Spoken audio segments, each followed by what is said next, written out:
Welcome to the NCDWI Guide podcast, where defenders of the Constitution assemble to prepare for courtroom battle, and firm owners gather to develop marketing strategies that will revolutionize the practice of criminal defense.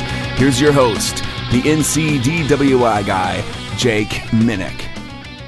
Hello, fellow freedom fighters, and welcome to episode 259 of the NC DWI Guy podcast. It's been a few week hiatus from the podcast, expecting to get back on a regular roll moving forward, and I am super excited to kick things off back into gear with guest Justin Philbeck on the podcast today. Justin is a former prosecutor who concentrates his practice in impaired driving defense, traffic fatalities, and driver's license protection. I got to know Justin when he was serving as a prosecutor in Buncombe County. He served as a prosecutor for 10 years, including 5 years as a regional traffic safety resource prosecutor with the North Carolina Conference of DAs. In that role, he was one of the state's top authorities on DWI law, responsible for training prosecutors and police officers across North Carolina on how to handle DWI cases. He also co-authored the 2018 edition of the North Carolina Impaired Driving Handbook, which is the go-to manual for DWI prosecution statewide. So super excited. Justin and I were nerding out during this episode. I learned so much from Justin, really taking a very interesting and I would say practical slant on Smith versus Arizona, the recent U.S. Supreme Court case talking about substitute analyst testimony, but really more importantly, how that has been interpreted and applied by recent cases in North Carolina. Justin has some amazing ideas for attacking blood cases. So this is a widely applicable case, especially when it comes to drug impaired driving cases. Great conversation. Justin prepared a list of cross-examination questions for officers in a situation involving a drug-impaired driving blood case. I'm happy to share those with you. Justin is happy to share those with you. Happy to have anybody give him a call on a DWI, regardless of what the subject matter is, but particularly when it comes to blood testing. So really enjoyed the conversation. I learned a lot, and I'm sure you will as well. Justin, I'm super pumped to have you on the podcast, diving into the confrontation clause and the impact that Smith versus Arizona has for us as DWI lawyers, and application of Smith to North Carolina, specifically through some of the cases that you have sent over to me kind of in preparation for the podcast. Just really excited to dive into that. But before we get too deep into the confrontation clause, nerd out conversation, just kind of tell the listeners a little bit about what got you into the law in the first place.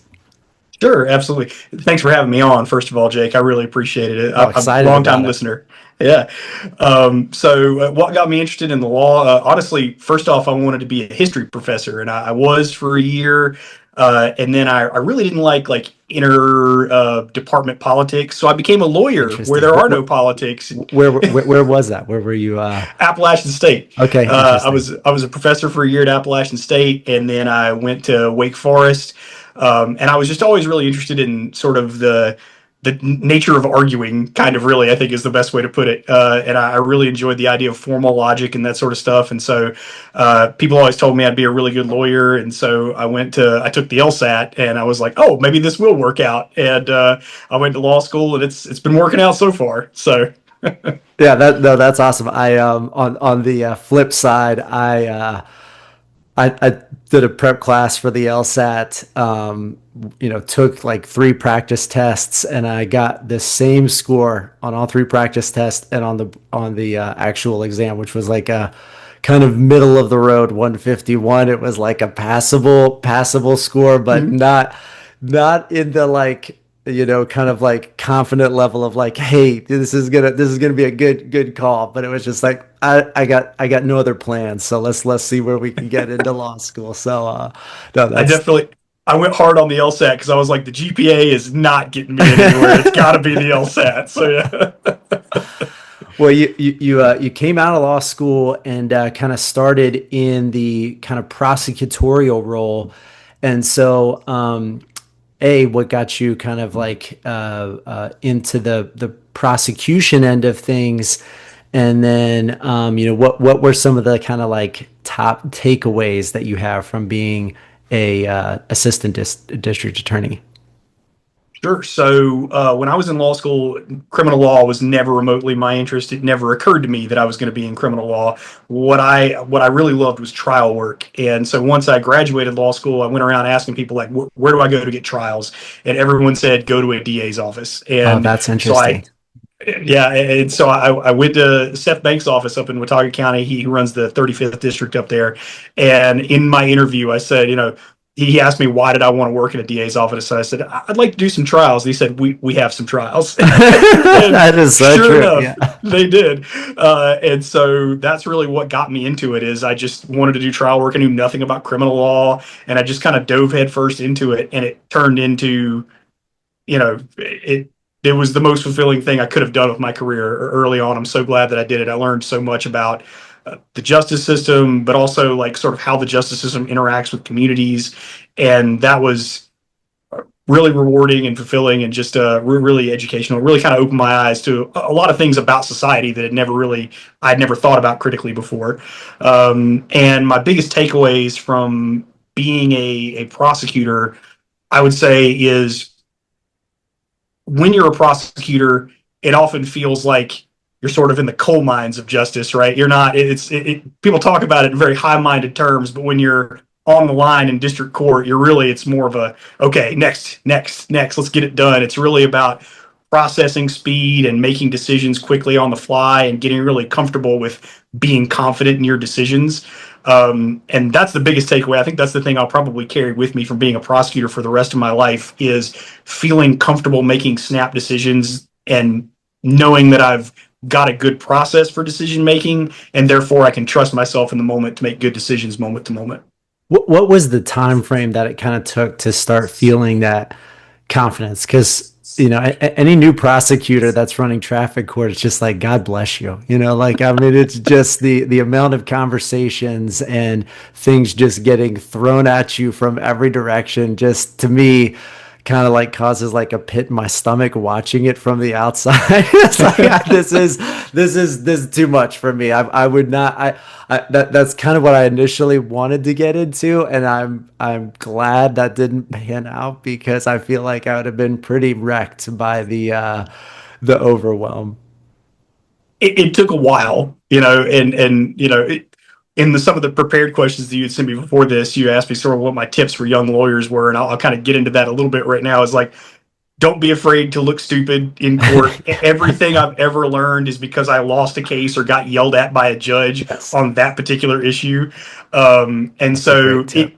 it took a while. I would say I didn't feel super confident in my decision making process until at least 6 months in, and even then, you get comfortable in certain sections, but you're still uncomfortable in other places, and you have to dive into that a little bit more before you feel comfortable with it. So even today, if I'm diving into something that I'm not super comfortable on, it takes a little while to develop that confidence. But the thing that I carry with me is that I know I can get there. I just got to get there. Yeah, and you ultimately kind of ended up going towards kind of DWI specialization. And so what was that stemming from? Like, I mean, was that because of the district court trials that were DWI involved, or kind of what led to kind of the desire to focus in a little bit on that specific crime? Well, what originally led me to focus on it was that we had a massive DWI backlog in Watauga County when I got hired there. And so I basically got locked in a basement with defense attorneys day after day, trying 5, 6 DWIs a day. So it was kind of a learn by self-defense sort of thing. Like, I got to figure it out. But then once I started like learning about it, it just became fascinating to me. I feel like DWI law DWI is the best area for learning how to be a trial attorney, because you learn so many different kind of things. You learn every single DWI case has an expert, at least one, if not multiple. Yeah. You handle all sorts of different kinds of evidence, chemical analysis, all kinds of stuff. You learn how to prepare witnesses very carefully, because so many times, so much about DWI is in how you articulate really specific things. And so being able to explain to people, that sort of the intricacies of that, you learn all that in DWI. And I would, if any young lawyers are listening to this, anyone in law school or anything, if you're wondering how to get better at trial, go do DWIs. You will learn how to get better very quickly. No, I love it. Yeah. I mean, I totally agree. I think it's one of those wild areas that just is so much fun because it's so nuanced. I mean, there's just so many kind of endless things to learn. I mean, just in terms of like reading through the cases that you sent over to me ahead of the podcast today, it was just like, man, there's just always something new to be kind of chewing on and learning how to fight. And one of the things that's really cool to me about DWI cases specifically is that it is a common enough charge that there's a lot of lawyers that handle it, a lot of high level lawyers that handle DWI cases. And so the ability to kind of like tap into other criminal defense lawyers' brains is so uniquely powerful in this arena, because a lot of like high profile felony cases, maybe there are some similarities between one case and the next, but there's a lot of like kind of factual nuance that makes it, difficult to do anything but kind of give, some vague tips and answers. And that's obviously not true in every case, but with DWIs, like if you bounce that off of a couple of elite DWI lawyers, then you get some like really powerful feedback in terms of your case. So it's such a cool, crime to kind of really get into the weeds and learn from other people in the defense bar. Yeah, I've only been a member of the defense bar for about 2 months now, but even before I was a member of it, like on the state side, we had the Conference of District Attorneys. We had 5 different regional traffic safety resource prosecutors, and also Sarah Garner. I'm sure you know Sarah Garner. And that was always fun, just sitting down and talking to them about it, bouncing off ideas. And then, there are so many high-level DWI practitioners around the state, and I even though I was a prosecutor, I feel like I learned a lot from a lot of them going against 100%. Them in the courtroom. So absolutely. I totally agree with that. Yeah.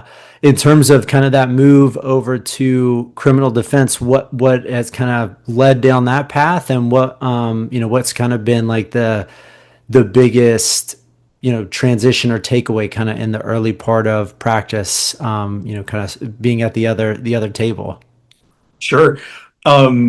So we just opened 2 months ago, and me and my law partner, David Denninger, and it's something we had been kind of talking about on and off for the last year. And I think what really got us interested in it was feeling like we could, kind of bring something a little unique to it with our perspective, being prosecutors for so long. We had kind of been talking about it non-seriously for a while, but there was always sort of this, well, I want to save X amount, or I want to reach X career goal. And then finally this year, everything just kind of lined up, and we said, hey, it's now or never. Let's jump into it. And so we're doing it, and it's been wonderful. It's been probably the best decision I think I've ever made so far. I'm so glad. And I think the biggest thing that shocks me is when you're a prosecutor, when you call somebody as a prosecutor, nobody is ever happy to talk to you. No one, like, if you call an officer, they think you're going to dismiss their case. If you're calling a defense attorney, they're like, oh no, the offer's going to be terrible. Like, it's going to be something. But when you're a defense attorney and you talk to clients, people are just so happy when you kind of lay out what's going to happen. And they're just so like, oh my God, there's light at the end of the tunnel. And I'm like, yep, there is. And they're just so glad for that. And like, I remember the first month that I was doing this, I was on cloud 9 every day, because I was like, man, every conversation is so happy. Now, I am sure that is going to change as the cases mature and we get closer to resolution. That's not how it's always going to be, but in the early days, at least, that's been the most interesting transition part to me, is having people be happy to, call me and talk to me. I would Yeah. say the other big thing is it never occurred to me when I was a prosecutor. You're in the flow of the cases, and you don't see the whole, you don't see it from the other side, the other perspective very much. But now that I'm over here, I realize exactly how much waiting the defense attorneys were doing on me to make decisions and like get stuff out. And now I'm just like, man, I wish I'd moved a little faster for some of those defense attorneys. Now I see it. Now I get it. I understand. So that's a very interesting perspective change. Oh yeah, it's so helpful, I think, to be able to see kind of what it looks and feels like from the other side. I mean, I'm sure in terms of conversations with the DAs from now, to the moment of retirement. Like, I mean, you're just gonna have that kind of edge in terms of kind of knowing what it feels like to be, bombarded with cases, to have to make those kind of split second decisions, to have like backlog and officers that aren't getting you discovery and information, all of the challenges that come along with that role. I mean, it's just so powerful to have that. I mean, I completely agree in terms of like the client, response. Again, I've never sat at the prosecutor's table, but we dabbled in some other practice areas that was a bad decision. We kind of went back all in on criminal defense about 8 years ago, and there's been no looking back. I don't miss any of the other stuff at all, but we handled some family cases and some transactional cases and a few civil litigation cases. And kind of similarly, most of those clients are not happy with the information that you're feeding them. The calls, calls to other lawyers that are engaged in those cases are not fun. And yet, similarly, with my DWI clients, traffic clients, criminal clients. I mean, it's just such a kind of terrible position to be in that it's like there's so much of a please help me through this mindset that is just very, generally speaking, polite. Again, there's exceptions to that, but for the most part, like most people just want to have how is this gonna kind of wreck my life, like how can we get through this, what's the next step going to look like, and are very respectful of time. And it's so funny because they're not even being billed on our end by the hour. Like, they're more respectful of your time than the clients that were being billed on the hour. It's like it doesn't even make sense, like but it's I totally agree with that. In terms of like preparation for district court, and obviously you kind of have probably mastered the like kind of, all right, we've got 25 minutes to prepare this case, or 2 minutes to prepare this case. Let's get rolling. Tell me what we need to know. Give me the bare bone facts. All right, officer, you're live. Let's go. It's definitely got to be a different vibe. But what does district court kind of trial prep look like on your end on the defense side of things now? Sure. So you're absolutely right. When I was a prosecutor, my level of prep for probably more than half the cases I tried was like, okay, is everybody in the room? Okay, get up there. Like that's prep. But when I did have time to prep, I think the way that I always worked, and the way I still work, that works best for me, is I start at the end and work backwards from there. So I try to game out my closing argument, the last thing I'm going to say to the court, the thing that I think is going to bring the case home. I write that first, or at least sketch it out, and that helps guide all the rest of the prep, right? And the logic for me has always been, if you know where you're trying to go, it's a lot easier to figure out how to get there. And so write the closing first, and then that helps you guide what evidence is important, how you want the testimony to go, order of things, how you want the story to unfold. So that's always been my practice, is write the closing first, prep everything from there forward. And in terms of the more specifics, I tend to go pretty light on my notes when I'm coming in for a district court trial. I've always found that if I come in with a bunch of notes. I tend to stick to those notes too much and don't actually listen to what's happening in the trial. And I think that's one of the things that especially younger trial attorneys really get tripped up on is, they want to bring their predicate questions in and they want to take all these notes on the case, and then they're not flexible enough to actually listen to what's happening in the trial and, roll with the punches when something doesn't quite go right or how they planned. And I find that being light on the notes really helps me stay light on my feet and, pivot as needed when stuff's going on.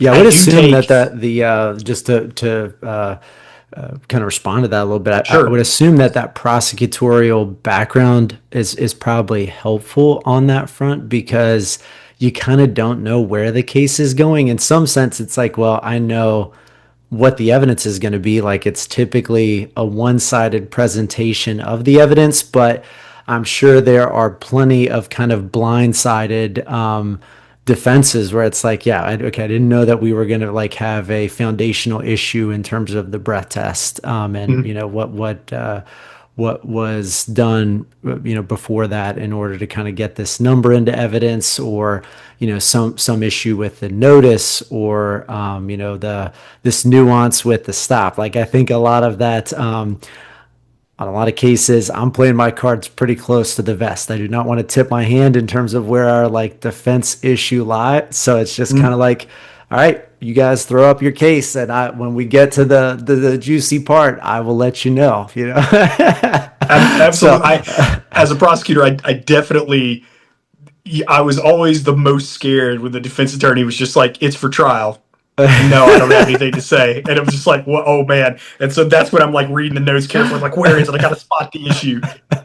Yeah, that was a terrifying aspect of being a prosecutor, and being on the defense side. I feel like it's almost a superpower. I'm like, you give me the evidence and I get time to like read it and watch all the video. Wow. Yeah. I love that begin with the end in mind. There's a podcaster, Nick Bear podcast, that I listen to pretty regularly, and hit one of his like mantras is forward thinking, backwards planning. Start with the end game, and then, like you said, work backwards to make sure you can get there. Was that kind of starting with the closing aspect kind of something that was drilled in like trial team and law school, or what? You sound like you were pretty like interested in trial work from the get-go. Where did that come from? Like, how did you develop that begin with the end in mind? I couldn't tell you exactly where it came from. I'm sure that's something that if one of my law professors is watching right now, I'm sure they're like, it was me. I can't remember. I'm so sorry, but I don't remember where I heard that first. I'm sure I heard it somewhere. I didn't come up with that, but it's not really something that I would say I learned from some specific training. It's more just early on, I tried a bunch of different ways for planning stuff. I tried outlining things. I tried taking a bunch of notes. I tried coming in no notes every single time. I tried a bunch of stuff, and what always seemed to work best for me, and I can't even say for sure that it worked best in terms of like trial results. It's more just like my feeling comfortable and confident throughout the trial is when I know what I want my closing to be. It feels like that helps me focus on everything else, and I'm able to say, this is important, this is not. And that's really huge. just I think that's huge. I think a lot of prosecutors in particular, but it's true on the defense side as well, a lot of prosecutors miss that because, again, you've got like the trial notebook or those like formulaic questions, and I think you'll lose a judge in that. It's like you're going through this like 10-part laundry list question about establishing jurisdiction. It's like, well, let's just let's just cut to the chase and kind of get that out of the way. Or I think sometimes an over focus on qualifying a expert on HDN, and again, maybe you really need that and you really want to like lay the groundwork, but there are certain times when I think a jury is just like so lost by the time that that information has kind of like reached, okay, well, what did you take away? It's like, I don't know what has been going on for the last 45 minutes in here. So I think that kind of focus on closing. James Davis out of Salisbury, he had shared a couple of years back that he always started with the jury instructions, district court or superior court? Like, what is the kind of substantive elemental items that are going to be required, and kind of, if we're in a jury trial, communicated to the jury on this specific charge. And again, it's simple, but it's also one of those things that's so powerful, because it's like, let's not lose sight of what needs to be communicated. And I feel like that is equally true when you have that like focus on the closing argument. It's like, if you're trying to kind of make sure I'm communicating well, obviously with a jury, but also district court level with a judge, like how am I bringing this point home? How am I bringing home that there is an issue, a reasonable doubt on this specific element of the charge? There's a real legal problem with how the arrest was conducted. I mean, it's one of those things where if you're just kind of throwing everything up, and sometimes that's all you have, it's really hard to feel confident going into that closing. But if you have that like specific issue, you're building everything around that, it's like, okay, let's again cut to the chase, especially in district court, not waste the judge's time. Let's like hammer home this issue and be like, this is the problem, judge. I really like that. Yeah, absolutely. I think, it's funny because you almost have opposite problems between juries and judges. Juries have no baseline of knowledge, so you have to build that baseline up to get to your issue. Whereas district court judges, they may have heard 30 DWI trials this week already, and they're just like, okay, ho, another one. And you have to kind of like be like, no, this one's it. Listen to this. This is important. You have to shock them out of that. So yeah, no, I absolutely agree. I think, yeah, that's if you work on that closing and you make sure you tailor it to that audience, it helps you with everything else. Yeah, love it. Well, the kind of specific topic that kind of we are delving into was really at your suggestion, and I think it's just such a powerful new arena for DWI lawyers. And again, it's not like totally out of left field. There's been a lot of confrontation clause North Carolina cases and Supreme Court cases over the past decade plus, but particularly in the wake of Smith versus Arizona, I do think that there is kind of like a change in the landscape on that front. So again, I'm gonna just let you kind of like kind of guide the conversation, whatever venue you think appropriate. Maybe starting with Smith versus Arizona, but then any of the North Carolina cases that you shared, would just kind of love to hear how you kind of see that as some real weapons for criminal defense lawyers.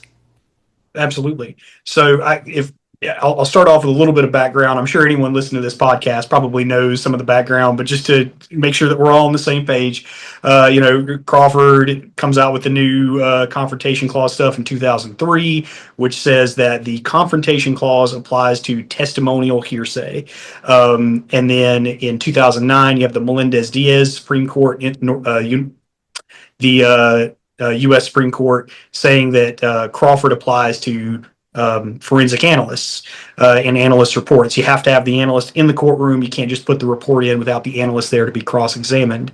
And then in 2013, you have two North Carolina Supreme Court cases in Ortiz-Zappe and Craven, which kind of say two separate but related things. Ortiz-Zappe, the North Carolina Supreme Court rules that machine-generated raw data is not testimonial. So if you have an analyst that does the testing, but then you have a substitute analyst come in and say, okay, I read that testing, the machine-generated data from that testing and form my own independent opinion, then the machine-generated data itself is not testimonial. Confrontation clause doesn't apply to that. Craven was a case that came out the same year, and what happened in that case was that there was the same situation. One analyst does the testing and produces a report, but the state doesn't have that analyst, and so they bring in a substitute analyst to testify, but the substitute analyst in Craven says, well, this is what the previous analyst concluded, and I agree with them. And there, the Supreme Court said, no, that's not okay. You're just parroting the conclusions of another analyst. So That's not okay. So that was the regime that was in place when I first started in 2015. And that's what I learned is that, okay, if you're going to bring a substitute analyst in to conform with the confrontation clause, you have to have them say, I looked at the machine generated raw data from the previous analyst and I reached my own independent conclusion. If you can get your substitute analyst to say that stuff, then their analysis is going to come in and your lab reports, they're good. Yeah, Well, not lab reports, maybe, but go ahead. Yeah, just to dive in on that somewhat in terms of kind of things that you saw from the prosecutor chair, in terms of that issue and the difference between Craven and Ortiz-Ape, what do you think that was mostly the decision? Is that mostly based on testimony and having the kind of analyst testify the right way? I mean, there's obviously a legal distinction in terms of reviewing the raw data versus looking at the other analysts' report and then substitute analysts saying, I've reviewed their findings and opinion and have kind of formulated my own opinion versus I've just looked at the raw data and formed my own opinion. There's like an actual philosophical distinction between those two things. But in terms of kind of how that plays out in the courtroom, do you think it's mostly just kind of like almost communicating to the analyst, here's what we're doing right now? do you see what I'm saying? Because I feel like 100%. I've had that happen, multiple times in practice where it's just like, the analyst did their own independent, kind of analysis of the data, but didn't really know how to say it the right way. And then the flip version where it was like, I think they just looked at basically, here's what the, original analyst found in terms of, and it's like, yeah, I don't see it almost of I don't see anything wrong with the original analyst report. And it's like, well, yeah, how much? That's not the question. Yeah. No, I 100% agree with what you're saying. And I think as a threshold thing that we should say at the beginning of any kind of conversation about the confrontation clause, it's not a workable analysis in this situation, really. When you get down to it, what I think appellate courts want to believe is that something is either completely testimonial or completely not. Right. And yes. The testimonial analysis is way too black and white. And the reality is all these things are mixed and it's really hard to make this call. And so, especially when you're talking about trying to argue this in front of a district court judge who is looking at a 120 case docket, it might be 4:30. This is the last trial of the day. And you're asking them to make this really fine point analysis. It's really hard to make this workable on the ground. From the prosecutor's chair, 100% it's down to how if you have a substitute analyst and you're bringing them in, every time I did that, I'm having a conversation with them where I'm like, you had an independent opinion. Did you? Did that happen? Did that? Yes. And what did you look at? Did you look at their full report or did you look at the raw machine generated data? Which one? A or B? Every time you have that conversation, and as long as you can get them to say the words right, it's probably going to be okay. But it was so difficult to have a meaningful conversation with the lab analysts without you don't want to coach them, you don't want to say this, but you have to articulate the idea that listen, there's no point in you driving all the way out here and coming here if you can't say I formed an independent opinion and I looked at the machine. I looked at the machine generated data. If you can't say that stuff, you probably shouldn't come here. So, how to work that out. And as long as they could articulate it right, that was really the key. And I think that certainly in that regime, part of the difficulty for the lab technicians is that when they looked at the raw machine generated data, honestly, probably what they were looking at was the full, if people out there who are listening have never seen this, when you get the full lab report from the crime lab, it's not just that first page that says substances confirmed, meth or whatever. There's a whole other stuff in there with graphs and charts and everything. all of that is technically the raw machine generated data. So it was easy for lab technicians to get confused when you're asking them what did they look at, because technically, yes, they looked at the other person's report, but that report contained the raw machine generated data. So Right. it's kind of, I looked at both, but and so how I always tried to phrase that as a prosecutor was, when you looked at the raw machine generated data, did you look at the other analysts' findings? No, I did not look at the findings. I looked at the raw machine generated data. Okay, that's how I try to draw that distinction to make it clear.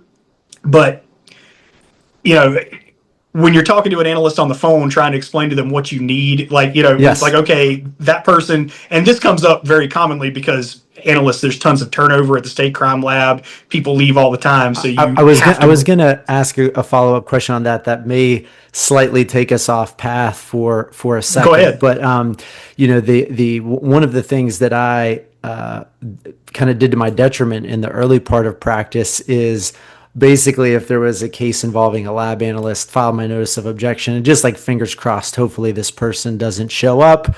And then, very rarely that would happen, but a lot of times the analyst comes, and so it was just kind of like, well, they're here, they're going to say what they're going to say, and I didn't kind of learn until a few years in, let's just take a couple of minutes to talk to the analyst and kind of figure out what their opinion is based on, especially with like the drug impaired driving cases. There was so much like helpful information that they would share about what their reports and the things that they substances that they confirmed the presence of and what that process looked like. And so, if I've kind of then made it a habit, like, start calling the lab analyst on the phone ahead of time and basically being like, tell me what you're seeing, tell me what's going on, what are the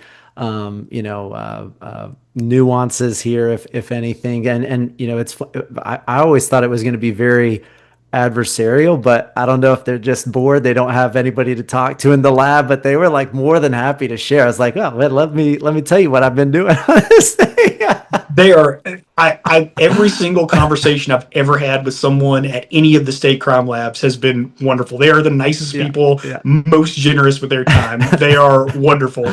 And now I say that sitting as a prosecutor, but every single defense attorney I've ever spoken to is like, oh yeah, the lab technician was willing to talk to me. They were Yeah. wonderful. It was great. And so yeah, I highly encourage anyone, call them. Like, the phone number for all the labs is publicly available. If they're available, they'll talk to you. I promise. And just Yeah. a quick like follow up to that question from the prosecutor side of things. Obviously, you're the person responsible for getting the lab analyst to show up in the courtroom, and I'm sure routinely we're doing that in terms of the amount of DWI cases that you were handling. So, how much of a friction point is that for a prosecutor? Again, I think that it's hard for us to kind of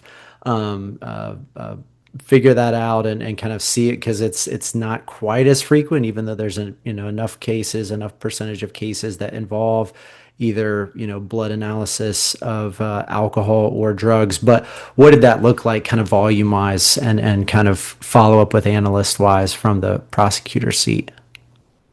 When I first started, I was in Watauga, so very Western district, and there was no Western lab back then. So it was Right. massive friction point to get state crime lab analysts to drive out from Raleigh.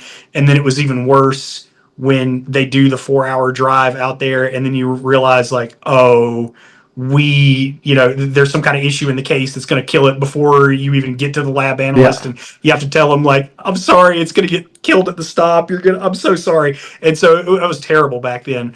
A lot of things have changed, though. They've opened the Western lab, which means that out here in the West, at least, it's much more reasonable to get lab analysts out here. It's not nearly so long a drive. And then the other big thing is the change to the statute that allows for remote testimony for lab analysts. So it's much less of a friction point now than it used to be.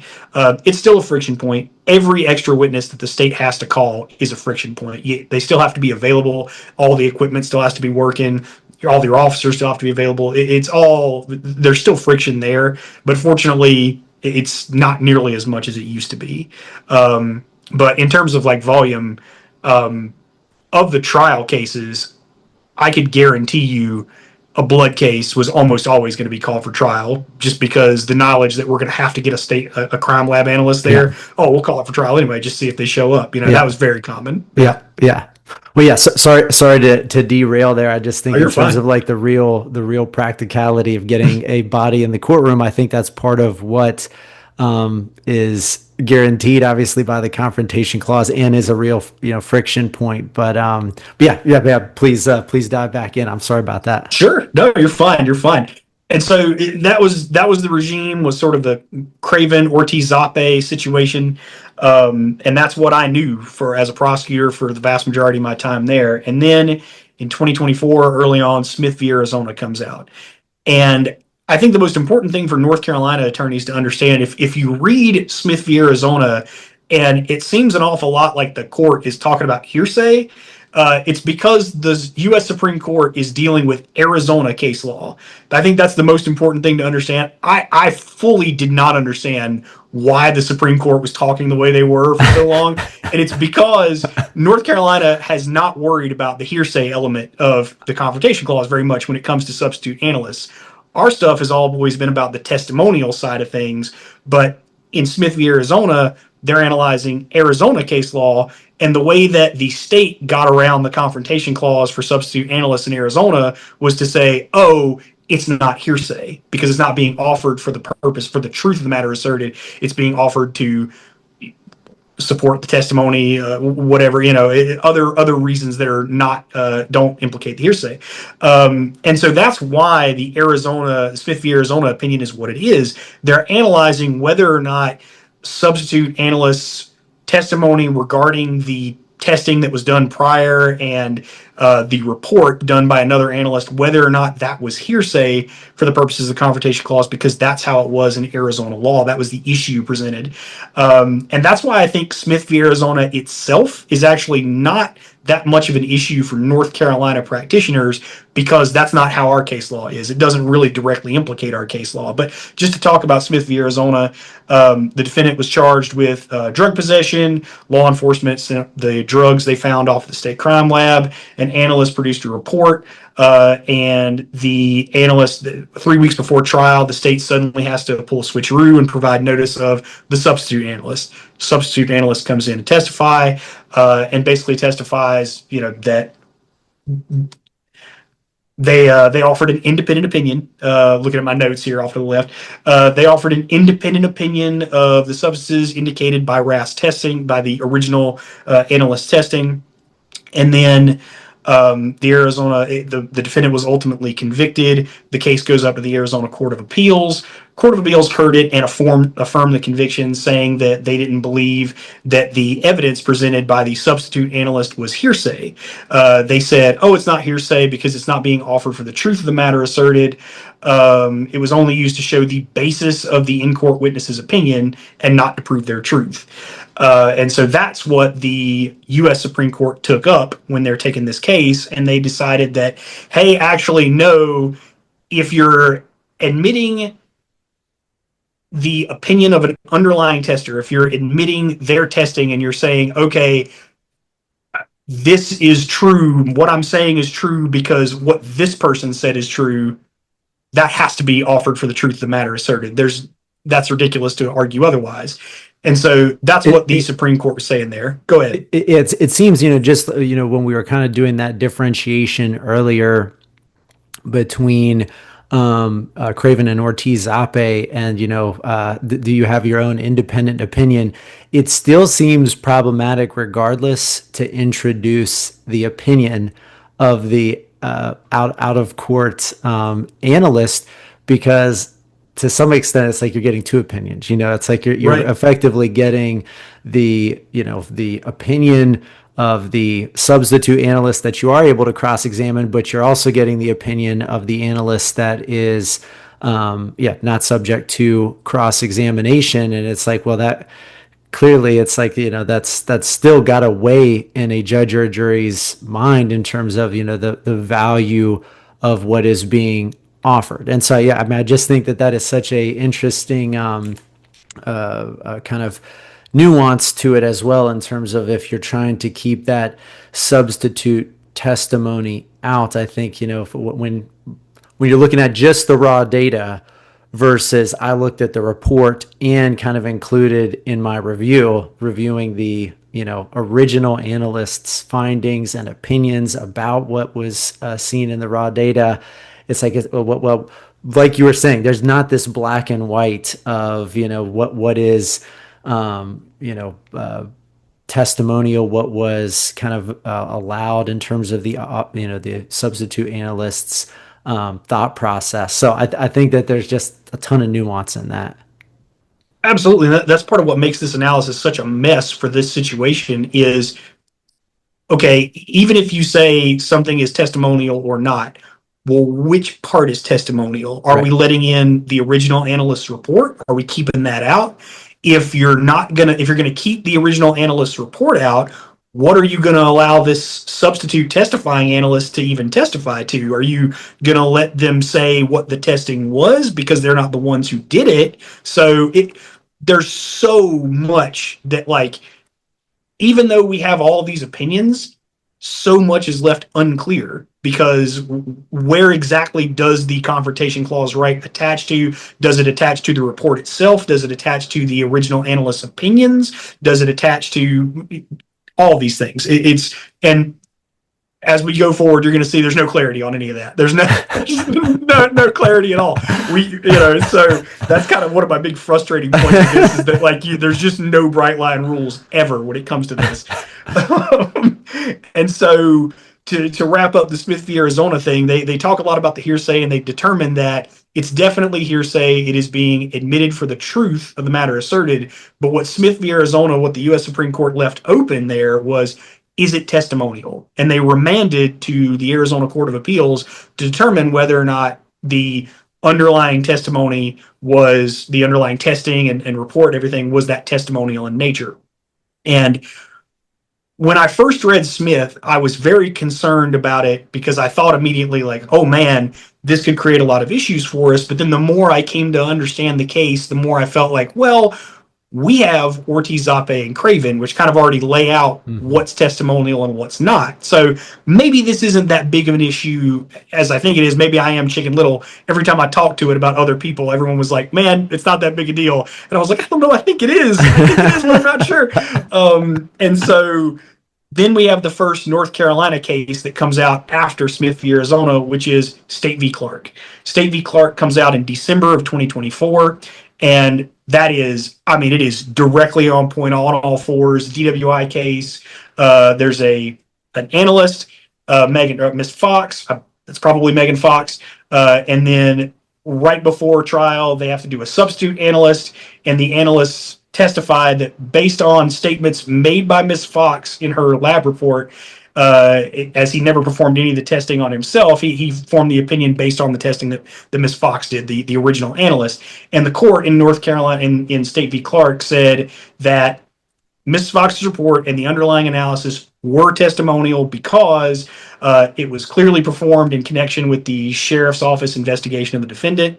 And it said right on the report, this report is to be used only in connection with an official criminal investigation, which if you look in your blood reports for any DWI, you will see that right above the analyst's signature.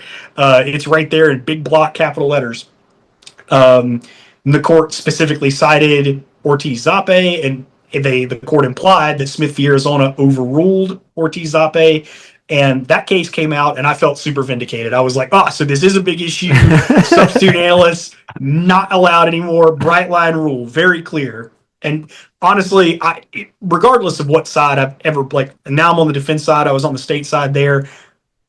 It was never important to me that like rulings went for the state or against the state. What I wanted was clear rules. That's what I always wanted. So I was actually pretty happy with this. I was like, okay, substitute analysts not allowed. Great. I know the rules. Time to play the game. That's fine. Along that line, in terms of just kind of the that focus on the language, because I do think that was a big emphasis in the court's ruling. The court also had that it contains the lab report contains the opinions and interpretations of, I think it probably says analyst, but in the case Miss Fox, and then the report also identifies itself as an official file of the North Carolina State Crime Laboratory. Again, I would assume that that's in every single lab report. This report contains the opinions of this particular analyst, and so again, I think that the issue really comes down to some extent, like if you're allowing the report into evidence, then it's like you've got this confrontation clause issue. But if you don't allow the report into evidence, it's kind of like you've got a substitute analyst on the stand that is effectively kind of not able to really speak meaningfully to the basis of their opinion. So like that there's just a strange dichotomy, I think, for the state there. And again, I think you're about to get into like kind of a lack of clarity in terms of like where that comes down. But I think that's an issue that you have to raise as a criminal defense lawyer. It's like, Judge, if we're letting in the lab analyst's report, who's not here to testify, it contains that lab analyst's opinion. It says this report is only to be used in connection with a official criminal investigation. It's being offered for the truth of the matter asserted. It's not appropriate to come in. And without it coming into evidence, we have an analyst up here that I can't meaningfully cross-examine because their opinion is based on something that's not admissible. Like, how am I supposed to be able to meaningfully cross-examine that witness? And again, I think you probably win some of those and lose some of those in front of a judge, but I think you got to bring that out. Absolutely. I 100% agree. I think that I don't think there is any basis for admitting a report that is signed by an analyst who's not in the courtroom, and the report is specifically saying it is the opinions and interpretations of this analyst that has not been cross-examined by the defendant. I think that it is difficult for me to imagine a situation that does not violate the confrontation clause to admit that report. Right. I think there's an argument to be made as to whether or not the substitute analyst can talk about that report as forming the basis of their own opinion as an expert. You can talk about things that wouldn't otherwise be admissible if they form your opinion. But in terms of actually admitting that report in front of a jury or in front of the judge, that seems completely out to me. But not under State v. Clark, because a stay has been granted in State v. Clark by the North Carolina Supreme Court. It was issued like 5 days after the opinion came out, and I just checked this morning, still not resolved. State v. Clark is still sitting on the North Carolina Supreme Court docket. So as much as I would want to be happy about State v. Clark, like making bright line rules, no precedential value right now, totally persuasive, and we're waiting to see what the North Carolina Supreme Court does with that. But I think we know because of the next case we're about to talk about, which is State v. Lester. State v. Lester came out in January of 25, and that is a North Carolina Supreme Court case. And substantively, State v. Lester is it's a child sex crime case where the state gathered a bunch of information from Verizon, like text messages, cell phone information stuff, and presented that to the court. There was a confrontation clause objection, and the court ultimately ruled that no, the confrontation clause was not violated here because the phone records were purely machine-generated data.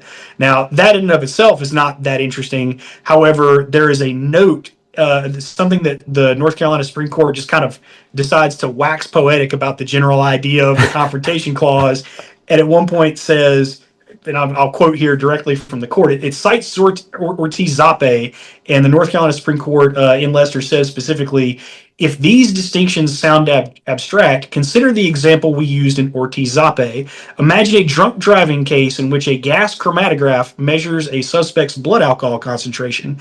The chromatograph's raw data showing the chemical composition of the blood sample are simply the product of a machine. A printout of those results is, in turn, just a physical representation of the machine's pre-programmed internal processes. The key point is that no human judgment contributes to the producing of this information. The machine simply records and reports what it measures. And so there you have a pretty clear statement from the North Carolina Supreme Court that A, Ortiz-Zappe is not overruled. They're favorably citing it right there. And also the North Carolina Supreme Court seems to be under the impression or the assumption that Blood testing for at least alcohol concentration using a gas chromatograph, not testimonial. So theoretically speaking, under State v. Lester, I think the state would have a pretty strong argument to say, hey, listen, as long as we can bring in a substitute analyst to say we looked at the machine generated raw data of a gas chromatograph, we can testify about, blood alcohol concentration. Now, I have a number of quibbles with what the North Carolina Supreme Court is saying there, because I think that's a really oversimplified view of what happens at the state crime lab. It almost feels like the North Carolina Supreme Court thinks like, oh, you just pop the top of blood and pour it into the science machine and there you go, there's your number. And that's not what happens at all. There, you have to prepare a sample for testing. You have to make sure that the sample is not contaminated. You have to make sure that the gas chromatograph itself is calibrated appropriately. And then once it's done, you have to use human judgment to determine whether or not the instrument tested the sample correctly. There's a number of things that human judgment is actually exercised on prior to, during, and after the testing. It's not just a machine doing everything. There's a lot of human interaction with that. And so, but I don't wear black robes. Somebody else, that's what they've said. So, okay, gas chromatograph, not testimonial. Okay, that's what the North Carolina Supreme Court has said. Blood testing for drugs, however, is way more complicated than that. There's a multi-stage testing, there's screening, and then there's confirmatory testing after the screening. And I think this is a good point to talk about batch testing. Have you ever heard of batch testing? Yes. Okay. And just for anyone who doesn't know out there, here's how the state crime lab works, roughly speaking, when it comes to blood drug testing for DWIs. So let's say there are 3 employees at the state crime lab in this particular lab. There's, John, Alice, and Jane, right? Each day they come in. I don't know if it's every day, but there's a rotation around the stations. There's a screening station, there's confirmatory testing station, and each day different employees work at those stations. And so each day they take a different batch of samples. And let's say John on this particular day is working the screening station. So those samples get tested by John at the screening, which might be like an immunoassay test or something. And then those samples get tested, then they go back into storage, and then a couple weeks or months later, they come out for confirmatory testing. Alice might be at the confirmatory testing station that day, so she does confirmatory testing on that batch, and so she does it. And then at that point, we have to determine who's going to write the report. The state crime lab could assign anybody. It might be Jane that writes the report in that situation, even though Jane, she's going to be the analyst for the purposes of testifying, but she will not have done the testing, either the screening testing or the confirmatory testing. She might have never touched the blood sample at all. That's the way that they work it at the state crime lab. It's called batch testing. There is no control to make sure that the person who does the screen test is the same person that does the confirmatory test, is the same person that writes the report. I have just litigated a case. One of the last cases I did as a prosecutor was a DWI trial with Andy Banzoff back in July. And we litigated a situation exactly like this, where there was a blood drug case and the testifying analyst had done none of the underlying testing. It had just been, different people in the lab had done the testing. The only thing she did was write the report. And this is common. This is a normal thing that happens at the state crime lab. This is their standard practice. She testified under oath. I asked her, is this normal that you guys do this at the state crime lab? She said, yes, this is our standard procedure. And so that, I think, would introduce a whole lot more human judgment into the situation than what the North Carolina Supreme Court is contemplating here.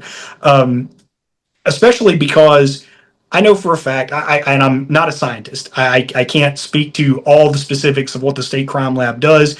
God knows they tried to explain it to me repeatedly, and it just like a bird hitting a window, it would just slide right off when I tried to integrate that in my mind. But they told us repeatedly that if you tell us what you suspect in the blood, that helps us because we have different screening processes that work better for different substances. Right. So that's human judgment right there. Okay, so you're taking a report. Whoever is doing this screening testing is determining which screen test they're doing to make sure that they pick up the substance appropriately. And then It for goes back to confirming, that begin with the end in mind. What are we yeah, looking for? exactly. What are we looking for here? And then and then like when you do the screening testing, depending on what you see in there, that's going to determine what kind of confirmatory testing you order.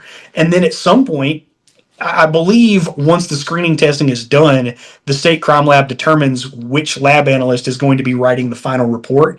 And I think that person is supposed to be the person who determines what the confirmatory testing they do is.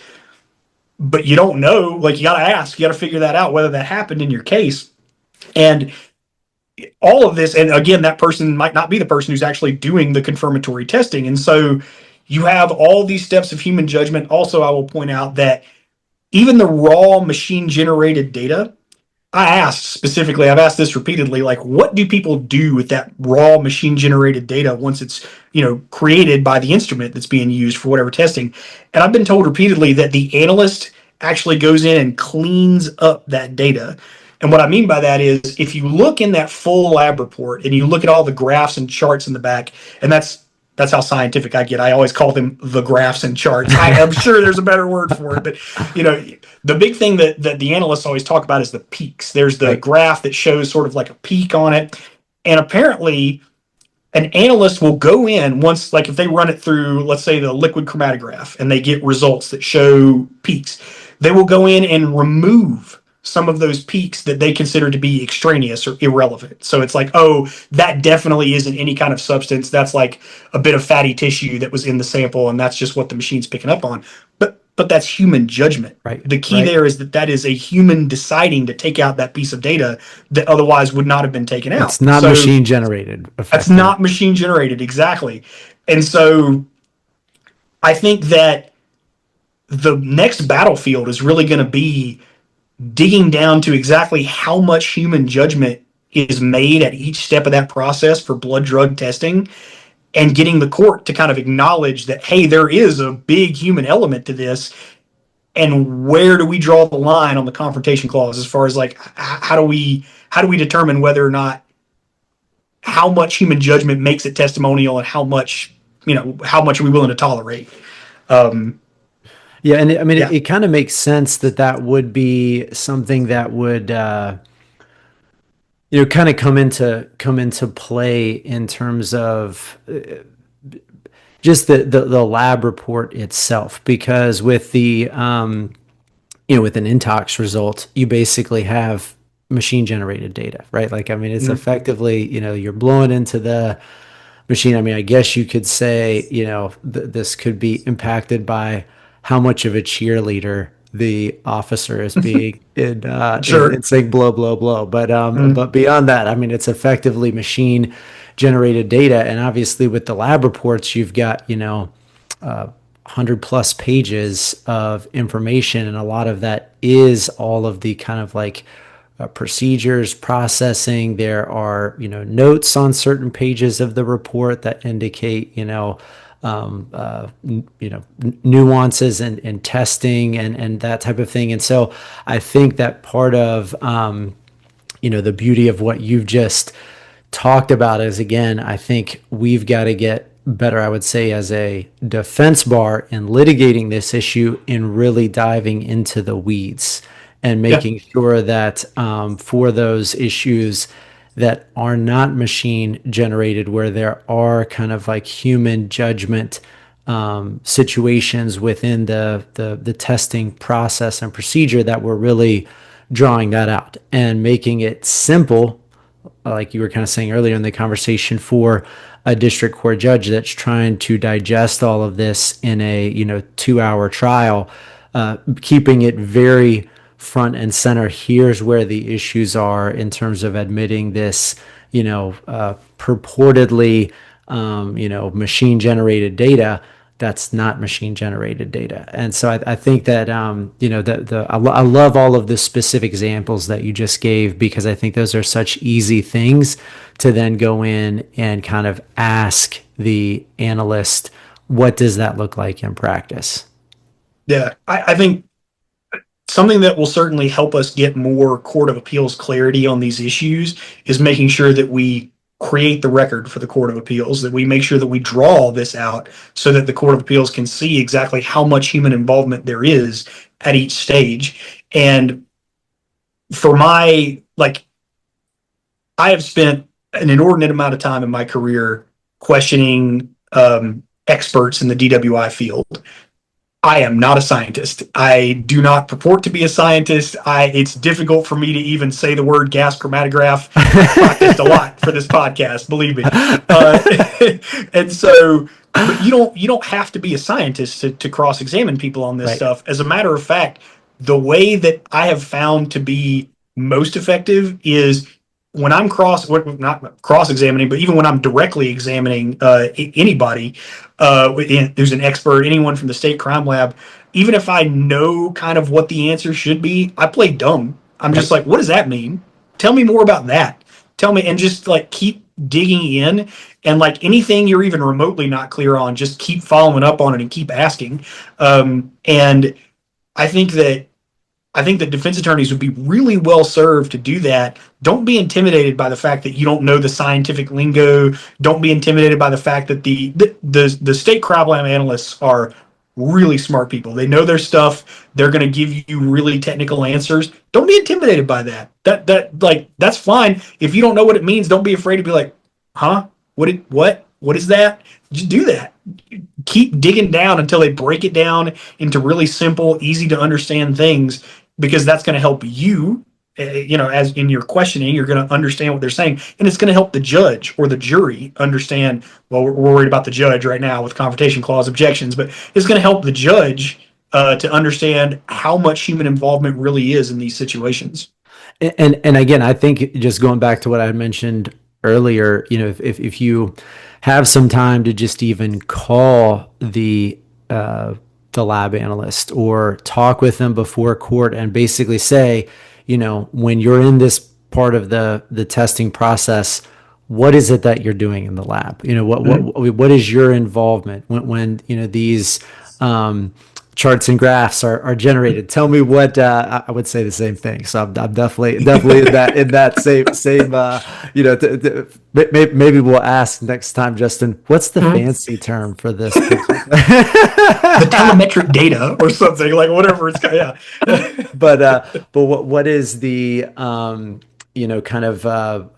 process by which you're filtering that in any way? So I think you can again go in with a clear picture of exactly what then you can present to the judge if you just ask those questions. And again, I just got the sense that the lab analysts themselves kind of saw the courtroom as like, whatever happens in here, like this really doesn't matter to my job. Like we have a standard procedure and process for doing things. I'm trying to go by the book. I'm not trying to like pull the wool over on anybody. Like, this is how it's done.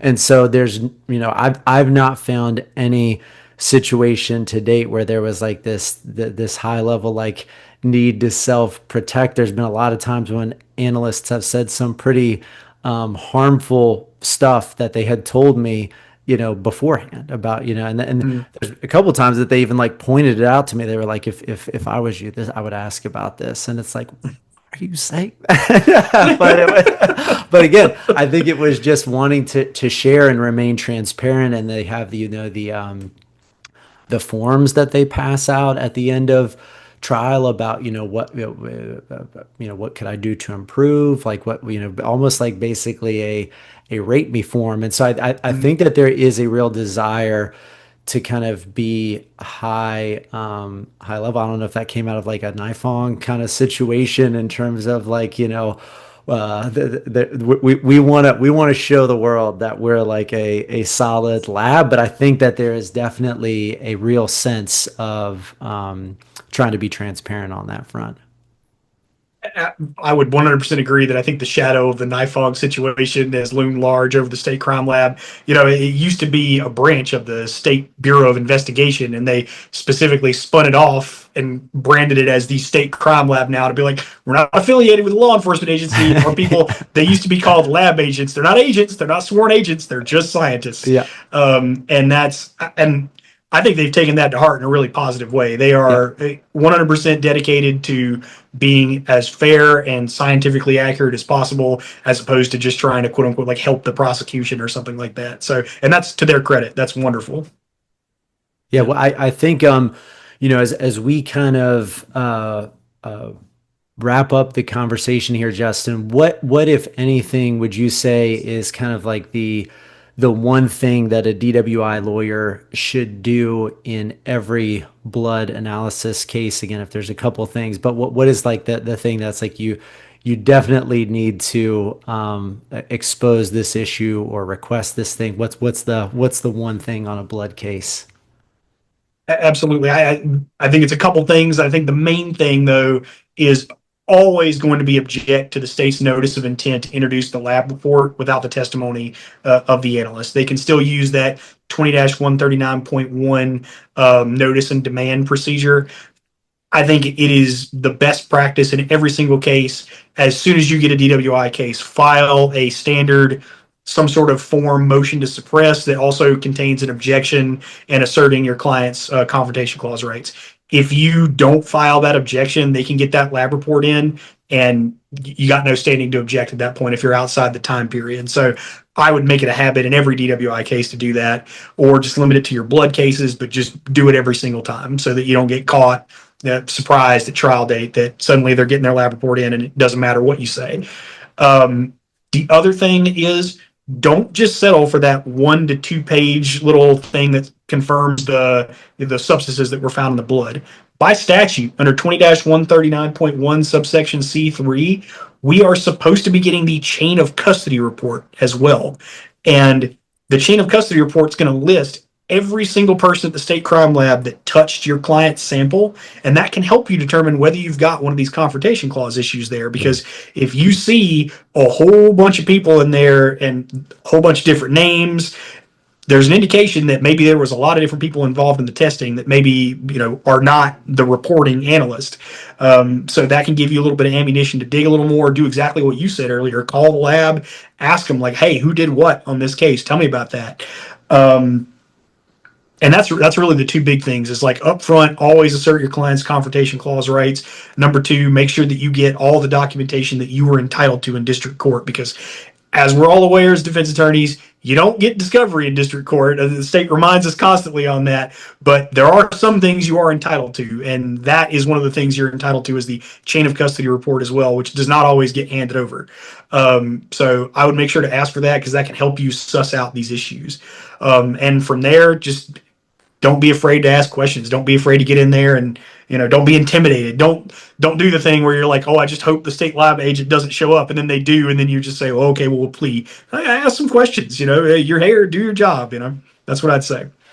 Love it. I think that is powerful information. Again, I think just the notice and demand focus. I mean, I think is really important in light of these rulings, because again, it's kind of one of those things that again, if that lab analyst, even if they, were available, could show up to court, and then all of a sudden they can't, or they're not available, and they bring in that substitute, this is the only mechanism for keeping that from being admitted as a report, the opinion piece of that. And then you can make the argument and see what the judge wants to do with that in terms of the substitute analyst's testimony. But I really do think it kind of changes the game a little bit. There have been times in the past where, and you always withdraw it. I mean, at the end of the day, you can always withdraw your notice and basically be like, hey, call off your analyst. That's not our issue. We'll save the $600 if things don't go our way on this pretrial issue. They're on the road. Tell them to turn around. Like, there's always a way to get out of it. But I mean, if you don't file the notice, you can't do that. So I think that's great advice. Love the legal framework. I know that you are working on some kind of cross-examination questions on this front, and some other supporting documents. And so anybody that would kind of like to tap into Justin's wisdom on this particular topic more, please feel free to reach out to Justin. He's made it very clear that he's happy to share that information with other practitioners. So again, thank you for sharing on the podcast, but also sharing in the future with anybody that is looking at attacking this on a specific case. Thanks so much for having me, Jake. I really appreciate it.